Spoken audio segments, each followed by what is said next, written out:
오늘도 주님께 예배드리기 위해서, 그리고 우리 주님의 약속의 말씀을 듣고 은혜 아래 거하기 위해 이 자리에 함께해서 예배하러 오신 우리 성도님들 가운데 주님의 큰 축복이 있기를 소망합니다. 아직까지도 전 세계적으로 상황이 좋지는 않지만 주님께 도움을 구하면서 주님과 함께 나아가는 우리 한가람 교회의 성도님들 되시기를 또한 소망합니다. 아멘. 오늘 말씀을 준비하면서 저는 마블 스튜디오라는 영화사가 좀 생각이 났습니다.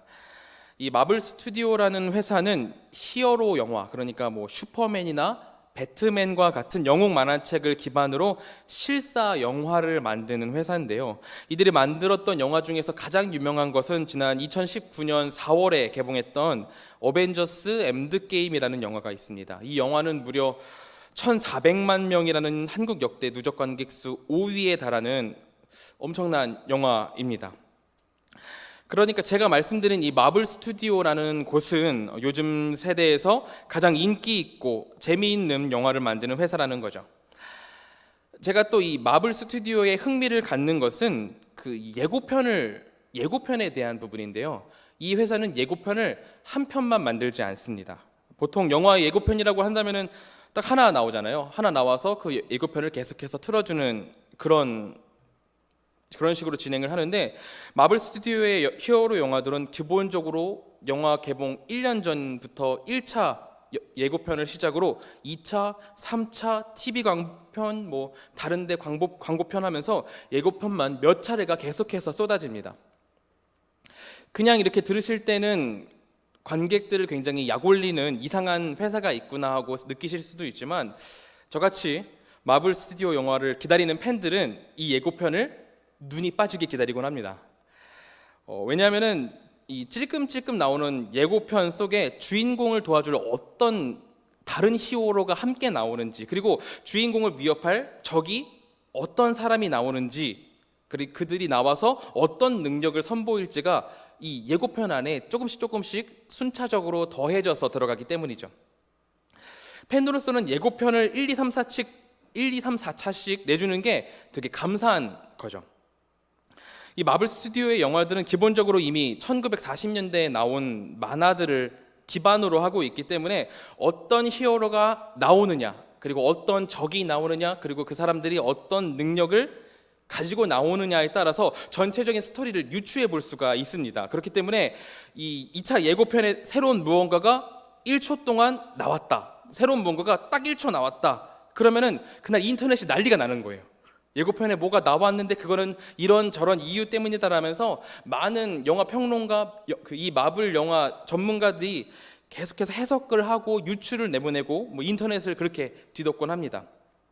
그렇다면 이제 영화 개봉 한 달 전에 나오는 이 파이널, 마지막 예고편이 나왔다면 어떻겠습니까? 여러분 유튜브 잘 아시죠? 그 유튜브에 하루에 올라오는 그냥 기본 영상들만 해도 평균 57만 시간 정도의 영상들이 올라온다고 합니다. 그런데 이 마블에서 히어로 영화 마지막 파이널 예고편이 나왔다 하면은 한 2주 동안이 그 유튜브가 들썩들썩거려요. 예고편을 통한 내용 유추 이런 걸로 도배가시피 되다시피, 유튜브가 도배가 되다시피 하는 거죠. 그만큼 파이널 예고편, 마지막 예고편이 굉장히 중요하고 많은 내용들을 담고 있다는 거겠죠.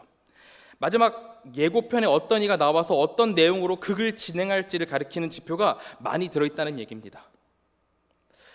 우리는 이런 파이널, 마지막 예고편을 통해서 이 영화가 어떤 내용으로 진행을 하려고 하는지, 그리고 어떤 뉘앙스를 가지고 어떤 분위기를 가지고 진행을 하게 될지 적어도 이 정도는 알 수 있게 되기 때문에 영화의 흥행이 이 마지막 예고편에 달려있다고 해도 과언이 아닙니다.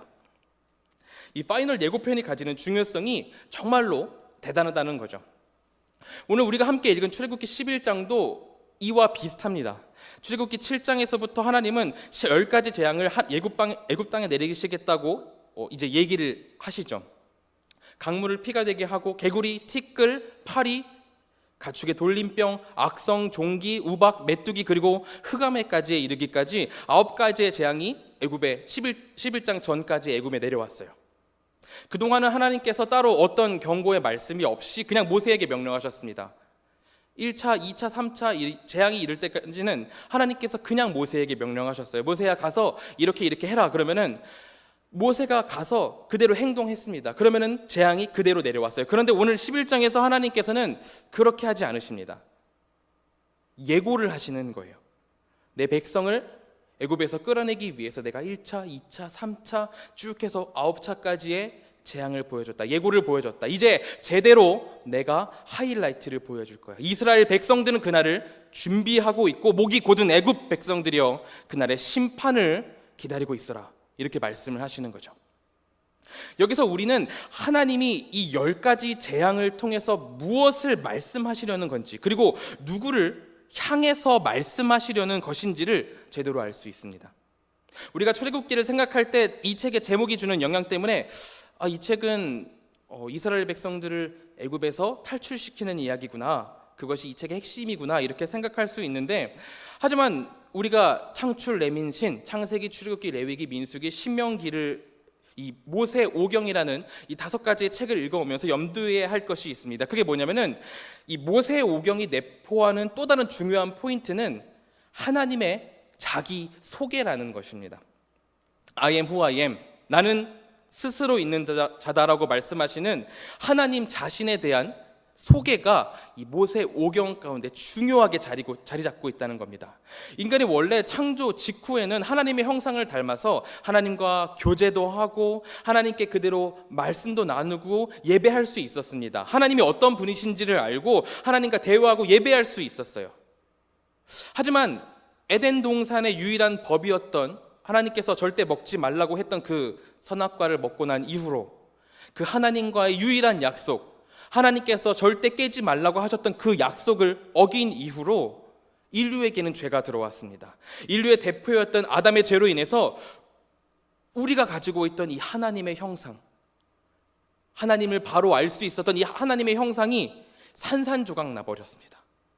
이 하나님의 형상이 산산조각 나버리고 나서 우리는 우리 스스로 하나님을 알 수 없게 됐습니다. 비참한 상태에 놓이게 된 거예요. 우리를 만드신, 우리를 창조하신 하나님을 알 수 없게 된 거잖아요. 그러면 하나님을 어떻게 알아야 될까요? 자연을 보면 하나님을 알 수 있을까요? 똑똑한 사람이 깊이 생각해서 하나님을 알 수 있을까요? 아니죠. 오직 유일한 구원의 문이신 하나님께서 직접 우리에게 자신을 계시하시고 직접 우리에게 말씀하실 때야만이 우리는 하나님을 알 수 있게 되었습니다. 하나님께서 자신을 직접 소개해 주지 않으시면은 인간은 하나님을 알 수가 없습니다. 그렇기 때문에 하나님께서는 믿음의 조상들을 만나 주셨고 모세에게 성령의 충만함을 주셔서 이 모세 오경을 쓰게 하시고 우리가 하나님을 알 수 있도록 자신을 계시해 주셨습니다. 그러므로 우리는 오늘 출애굽기 11장을 통해서 10번째 재앙에 대한 예고를 보기도 하지만 이 예고편을 통해서 하나님이 어떤 분이신가에 대한 예고를 보게 되는 겁니다. 하나님께서 당신의 구원 계획에 있는 이스라엘 백성들, 이 히브리인들에게 단 한 사람도 빼놓지 말고 나 하나님이 어떤 이인지를 똑똑히 보고 하나님이 누구인지를 알라고 하시는 그 메시지를 우리가 알 수 있게 된다는 거죠. 그러면 하나님은 어떻게 자신을 소개하셨을까요? 하나님은 자신을 소개하시는 방법으로 이 10개의 재앙을 통해서는 싸움을 택하셨습니다. 전쟁을 택하셨어요. 원래 가장 재미있는 구경이 싸움 구경이라고 하죠. 저 고등학교 때 옆반에서 막 싸움 났다고 그러면 마음에 쿵쾅쿵쾅 거리고 막 그랬던 게 엊그제 같은데, 싸움이라는 게 굉장히 원초적이잖아요. 싸움이 일어나면 긍정적이든 부정적이든 주목이 쏠립니다. 그리고 이 싸움을 통해서 승자와 패자가 확연하게 드러나죠. 하나님은 전쟁을 통해서 온 세계의 이목을 집중시키시고 하나님이 어떤 분이신지를 제대로 계시하고 계신 겁니다. 그 시대 세상의 중심이었던 애굽 신들과의 전쟁을 통해서 그것들은, 그 애굽의 신들은 아무것도 아니고 잽도 되지 않는다고 하나님만이 진짜 신이심을 이 10가지 재앙을 통해서 보여주고 계시는 거죠. 첫 번째 재앙, 나일강을 피로 만드는 거였습니다. 나일강, 애굽의 젖줄입니다. 가축, 농작물부터 인간에까지 모든 생명체가 이 강에 뿌리를 두고 있었습니다. 하지만 하나님께서 피로 만드시고 꺾어버리셨어요. 개구리, 티끌, 파리, 가축의 돌림병, 악성 종기, 우박, 메뚜기 어느 것 하나 애굽에서 우상으로 섬기지 않는 것들이 없었습니다. 신전을 만들고 물질을 바치면서 열심히 섬겼지만 그 모든 것들이 하나님의 손 안에서 먼지같이 사라졌습니다. 모든 게 다 패배했어요. 그리고 9번째인 태양이 있는데 바로는 자신을 태양신의 후손이라고 주장했어요. 태양은 자신의 신이자 조상이자 아버지인 거였죠. 하나님은 그 태양을 가려서 온 애굽을 흑암으로 만드셨습니다. 너희들이 조상들이라고 말하고 그 섬기는 그 태양, 나 하나님이 만든 피조물에 불과하다라고 명확하게 보여주신 거죠.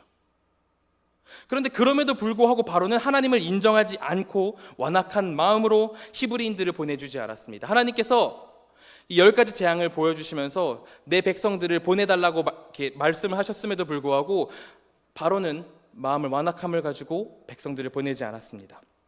그리고 이때 1차부터 9차까지의 이 하나님의 10가지 재앙 예고편이 끝나고 최종 예고편에서 하나님께서 말씀하시는 거예요. 11장 5절에서 6절입니다. 제가 읽겠습니다. 애굽 땅에 있는 모든 처음 난 것은 왕 위에 앉아 있는 바로의 장자로부터 맷돌 위에 있는 몸종의 장자와 모든 가축의 처음 난 것까지 죽으리니 애굽 온 땅에 전무후무한 큰 부르짐이 있으리라. 9번째 재앙이 바로의 조상과 아버지인 태양을 치겠다는 말씀이었다면 이 10번째에는 바로의 아들, 바로의 후손들을 치시겠다는 얘기를 하고 계신 겁니다. 바로의 조상과 후손을 치신다는 말씀은 바로를 딱 지명을 하셔가지고 직접적으로 똑똑히 얘기하시는 거예요. 바로 너, 바로야 너 신 아니야. 너가 조상으로 생각하고 아버지로 생각하는 그 태양 내가 가렸다. 그리고 신의 후손이라는 너의 아들, 그 아들도, 그 아들의 목숨도 내가 앗아갈 것이다. 너는 아무것도 지켜내지 못하는 단지 인간일 뿐이다. 이렇게 말씀을 하시는 거죠. 나 하나님만이 이 세상의 유일한 신인 것을 밝히겠다라고 하나님께서 오늘 11장을 통해서 예고하고 계신 겁니다. 하나님은 자신이 누구이신지를 똑똑히 알려주시기 위해서 이 10가지 재앙을 처음부터 계획하셨습니다. 아예 애초부터 10개를 다 보여주실 것을 계획하셨어요. 왜냐하면 강물이 피로 변하고 개구리가 튀어나오고 종기가 나고 막 태양이 가려지는데 하나님이 신이신 것을 믿지 않을 수가 없잖아요. 사실은 이런 엄청난 일들이 제게 3개 정도만 일어나도 저는 당장 하나님께 엎드려서 두려워가지고 벌벌 떨면서 하나님 정말 하나님께서 정말 유일한 신이십니다라고 고백을 했을 것 같아요. 그런데 이 10가지 재앙 에피소드를 읽다 보면 이런 얘기가 나와요. 하나님께서 바로를 완악하게 하셨으므로, 그 마음을 딱딱하게 하셨으므로, 그 마음을 굳어지게 하셨으므로 그의 고집이 꺾이지 않게 하셨다는 거죠. 바로도 그냥 단지 인간일 뿐이었습니다. 바로가 원래 같았으면 하나님의 이 능력이 보여졌을 때, 몇 번 보여졌을 때 무서워서 벌벌 떨면서 이스라엘 백성들 빨리 나가라고 손세례를 쳤을 거예요. 그런데 하나님께서 그의 마음을 완악하게 하셨다는 거죠. 하나님은 왜 바로를 완악하게 하셨을까요? 여러분, 이 의미는 결국 10가지 재앙을 통해서 보내는 메시지의 대상이 바로가 그리고 애굽이 아니라는 겁니다. 애굽에게도 보내는 것이고 바로에도 보내는 것이 맞긴 맞습니다. 그러나 동시에 하나님께서 히브리인을 출애굽시키는 것, 그 자체가 목적이 아니라 다른 것도 또 중요한 것이 있다는 거예요. 백성들을 출애굽시키는 것 그 자체가 목적이었으면 굳이 바로의 마음을 완악하게 만들기까지 않으셔도 됐을 거예요.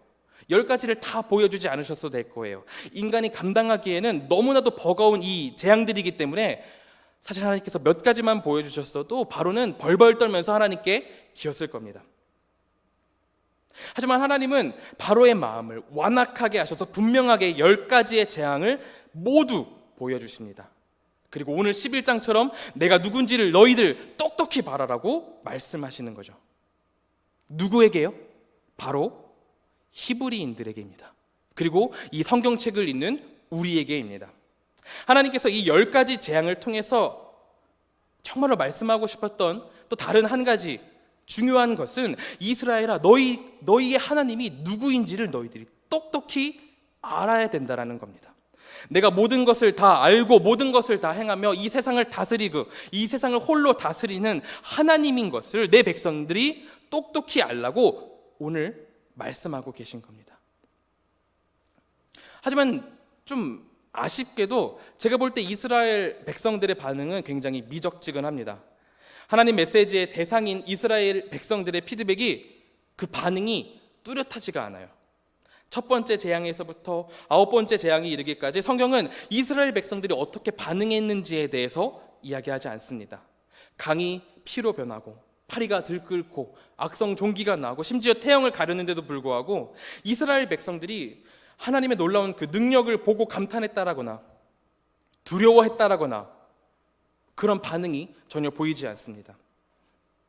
그런데 오늘 본문 7절을 보면 이렇게 나오죠. 그러나 이스라엘 자손에게는 사람에게나 짐승에게나 개 한 마리도 그 혀를 움직이지 아니하리니 여호와께서 애굽 사람과 이스라엘 사이를 구별하는 줄을 너희가 알리라 하셨나니.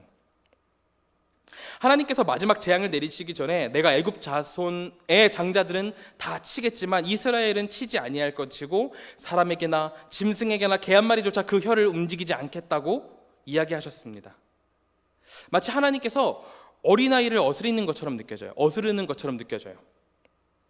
이스라엘 백성들을 어린아이 마냥 어스르면서 너희들을 절대로 괴롭히지 않겠다라고, 너희들에게 불이익이 가지 않게 하겠다라고, 너희들을 괴롭게 하지 않겠다라고 열심히 타이르는 그런 느낌이에요.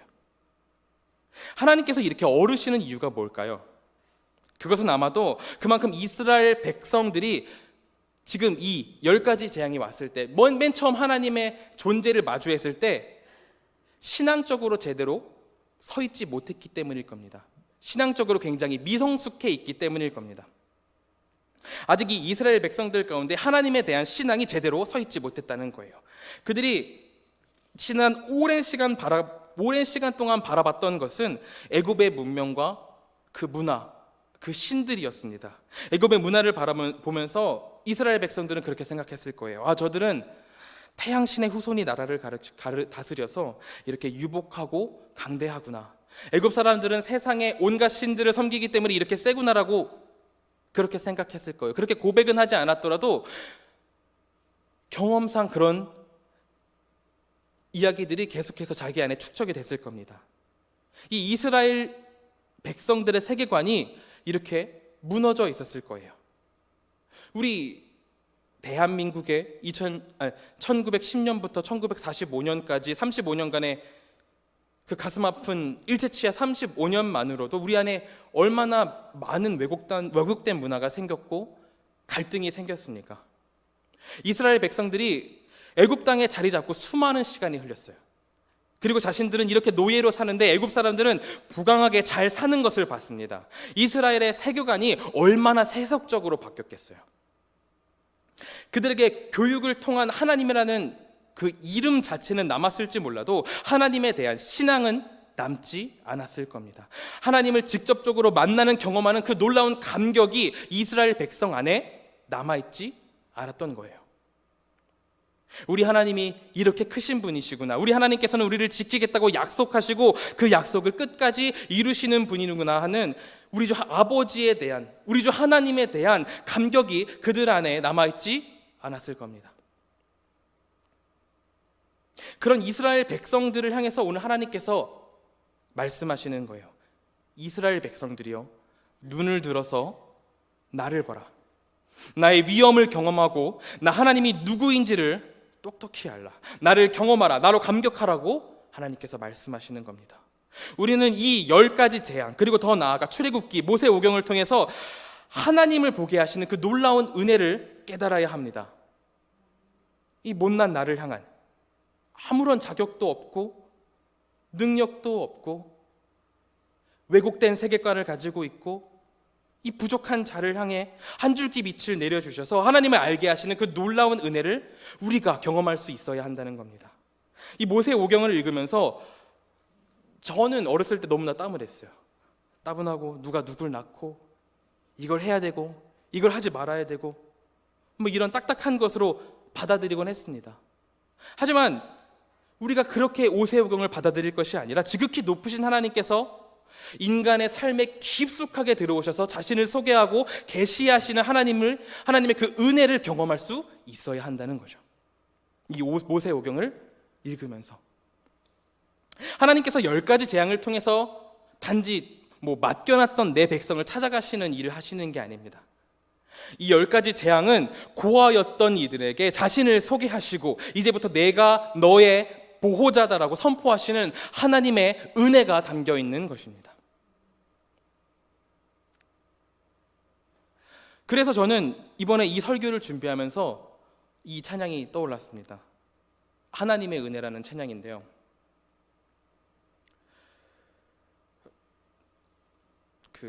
이번에 찬양제를 준비하면서 한 분이 이 하나님의 은혜라는 찬양을 선곡을 해주셔가지고 촬영을 하는데, 사실 이 촬영을 하면서 집중한다는 게 쉽지가 않습니다. 촬영을 카메라를 5개를 놔두고 그 촬영하는 가운데에서도 어떻게 편집할 것인지를 계속해서 생각을 하고 있어야 했기 때문에 사실 저로서는 이 찬양을 하시는데 집중하기가 참 쉽지 않았어요. 그런데 하나님의 은혜라는 이 찬양을 우리 솔리스트인 장혜린 자매가 이렇게 찬양을 해주는데 제 안에 굉장히 깊은 은혜가 있었습니다. 그만큼 강력하고 메시지가 있는 찬양인데 그 메시지, 그 가사를 다시 한번 제가 읽어보도록 하겠습니다. 나를 지으신 이가 하나님, 나를 부르신 이가 하나님, 나를 보내신 이도 하나님, 나의 나된 것은 다 하나님 은혜라. 나의 달려갈 길 다 가도록, 나의 마지막 호흡 다 하도록 나로 그 십자가 품게 하시니 나의 나된 것은 다 하나님 은혜라. 한량 없는 은혜, 갚을 길 없는 은혜, 내 삶을 애워싸는 하나님의 은혜, 나 주저함 없이 그 땅을 밟음도 나를 붙드시는 하나님의 은혜. 이 찬양이 출애굽기를 토대로 만들어진 찬양은 아니겠지만 저는 이번 설교를 준비하면서 이 찬양과 출애굽기가 참 맞닿았다라는 생각을 했습니다. 10가지 재앙이 애굽으로서는 재앙이고 자신들을 공격해오는 것이고 자신의 것이라고 생각했던 것들을 빼앗아가는 그런 거였겠지만, 우리 히브리인들에게, 이스라엘 백성들에게 이 이적은 자신들을 해방시키는 것이고 내 자신이 누구인지를 알게 하는 것이며 하나님이 적극적으로 자기 자신을 우리에게 소개하시는 한량할 수 없는 은혜인 거죠. 이 10 재앙이 애굽을 벌하는 동안 히브리인들은 피해를 받지 않았습니다. 이를 통해서 하나님이 우리를 얼마나 사랑하시고 우리의 주인 되시는 분인가를 제대로 알 수 있게 됐겠죠. 10가지 재앙이 이스라엘 백성들에게는 삶을 애워싸는 하나님의 은혜가 된다는 겁니다. 이스라엘 백성들이 경험할 때까지 첫 번째에서부터 10번째까지 계속되는, 얘들아 내가 이런 사람이야, 내가 이런 신이다, 나 하나님이 이런 신이다라는 것을 계속해서 계시하시는 계속되는 하나님의 사랑인 것입니다. 우리 한가람교회의 모든 성도님들 간에 그 모든 삶 가운데에 이러한 은혜가 함께하기를 간절히 소망합니다. 하나님은 절대 우리를 놓으시는 분이 아니십니다. 수많은 세월 동안 그 약속을 기억하고 계셨고 하나님을 경험하지 못한 이 백성들을 위해서 그분이 누구이신지를 제대로 알려주셨어요. 거기다가 11장에서는 한 사람도 빼놓지 않고 하나님이 누구이신지를 똑똑하게 보라고, 똑바로 바라라고 이렇게 예고까지 이렇게 보여주셨습니다. 하나님은 여기 계시는 우리 성도님들 한 분 한 분 모두 모든 분들의 손을 강하게 붙잡고 계십니다. 믿으십니까? 아멘. 우리를 붙잡고 절대 놓지 않으시는 우리 하나님의 은혜가 우리 한가람 교회와 함께하길 소망합니다. 우리가 우리 자신을 돌아보면은 우리가 얼마나 부족하고 못난 자들인지 잘 아시잖아요. 하나님의 놀라운 빛이 우리를 조명하면, 하나님의 빛에 우리를 가까이 대보면은 우리는 얼마나 부족한 자들인지 처절하게 느끼게 됩니다. 우리가 얼마나 벌레와 같은 자들인지를 처절하게 알게 돼요. 신의 입장에서 우리는 아무것도 아니고 아무런 효용이 없는 그런 자들입니다. 매일매일 죄의 굴레를 벗어나지 못해서 매일 회개해야 되는 그런 못난이들이 우리인데, 그런 우리들을 위해서 하나님은 인간의 삶 속 깊숙이 들어오셔서 자신을 소개하고 계시하시고 우리가 알아들을 때까지 계속해서 말씀하고 계신 거죠. 옛날에 황정민 씨가 영화제에서 상을 받으시면서 이렇게 수상소감을 하신 적이 있습니다. 영화 제작자분들이 좋은 상을 이렇게 차려주시면은 자기는 숟가락 들어서 밥을 먹은 것밖에 없다. 자기가 연기한 거는 그냥 숟가락 들어서 밥을 떠 먹은 것밖에 없다라고 말씀하신 적이 있습니다. 그런데 하나님의 은혜는 그뿐만이 아니라 그냥 하나님께서 숟가락으로 밥을 떠서 저희한테 먹여주시는 거예요. 하나님께서 밥을 먹여주시기까지 하는데 그 밥 맛있게 먹어야죠. 맛있게 삼켜야죠. 하나님은 우리의 삶 모든 부분을 통해서 자신을 소개하고 말씀하십니다. 나 하나님은 전지하고 전능하며 모든 세계를 다스리는 자이다. 그리고 너를 사랑하는 자이다. 하나님은 우리의 삶 전반을 통해서 이렇게 말씀을 하세요. 하나님은 항상 그 자리에 계시고 변함없이 계셔서 우리를 지키고 계십니다. 그런 은혜를 우리에게 계속해서 내려주시는 그런 놀라운 하나님이세요. 하지만 문제는 우리가 그 은혜를 깨닫지 못한다는 겁니다. 우리가 그 은혜를 가린다는 거예요. 우리가 그 은혜에 뒤돌아서 버린다는 겁니다. 하나님께서 수많은 세월 동안 수많은 저자들을 통해서 우리에게 하나님의 계시인 성경책을 주셨습니다. 그 귀한 계시가 우리 손 안에 있음에도 불구하고 우리는 그 성경을 더 열심히 읽고 더 열심히 공부하려고 하지 않죠.